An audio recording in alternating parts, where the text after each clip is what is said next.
জানতে। আগের পার্টে তো দেখালাম মাটন রান্না হয়ে গেছে আর ওদিকে চাল সেদ্ধ হচ্ছে, এই পার্টে দেখাবো তারপরের থেকে। তো এখানে আমি একদিকে চাল সেদ্ধ করছি, অপর দিকে কিন্তু লেয়ারিং করছি।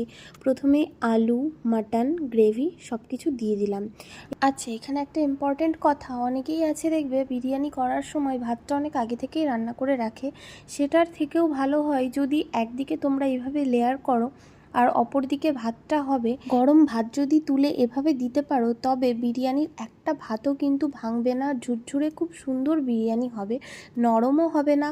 এদিকে দেখো আমি ওপর থেকে বিরিয়ানি মশলা, বেরেস্তা, টক দই আর দিয়ে দিলাম যেই ক্ষীরটা বানিয়েছিলাম সেটা। এখানে একটু লেবুও দিতে হয়, বাট আমি সেটা একদমই ভুলে গেছি, তোমরা অবশ্যই দেবে।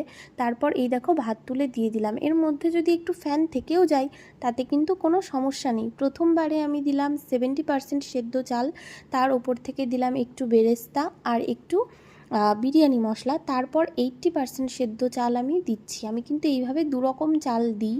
পুরো ভাতটা দেওয়া হয়ে গেলে তারপর ওপর থেকে আমি যে নুন, চিনি, গোলাপ জল, কেওড়া জল আর স্যাফরনের মিক্সচারটা বানিয়ে রেখেছিলাম সেটা দিয়ে দিলাম। এই চিনিটা কিন্তু বিরিয়ানিতে একটা এক্সট্রা কিক অ্যাড করবে। আর তারপর ওপর থেকে দিয়ে দিলাম একটু বেরেস্তা, বিরিয়ানি মশলা, মিঠা আতর আর যেই তেলটা তুলে রেখেছিলাম সেই তেলটা। এই তেলটাই কিন্তু বিরিয়ানির অরিজিনাল কালারটা আনবে।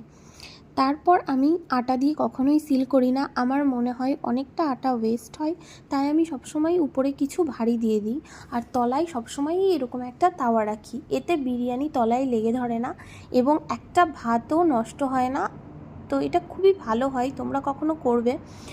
আমি হাই ফ্লেমে 7 মিনিট এবং লো ফ্লেমে 25 মিনিট দম দেব, তারপর 15 মিনিট দেব স্ট্যান্ডিং টাইম।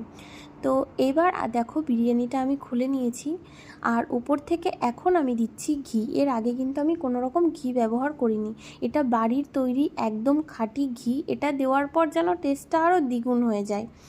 এবার এটা বিরিয়ানি বানানোর জন্য একদমই পাত্রটা ঠিক নয়, তো আমি দাঁড়াও তোমাদেরকে একটু ঢেলে তারপর দেখাচ্ছি কতটা ঝুরঝুরে হয়েছে। ভাত একটাও ভাঙেনি, সেটা হোপফুলি তোমরা বুঝতে পারছো। এবার দেখো তলায় কিন্তু একটাও লেগে ধরেনি বিরিয়ানি এবং কালারটাও দেখো ভীষণই সুন্দর এসছে। এবার আমি থালাতে এটা সার্ভ করে নেব।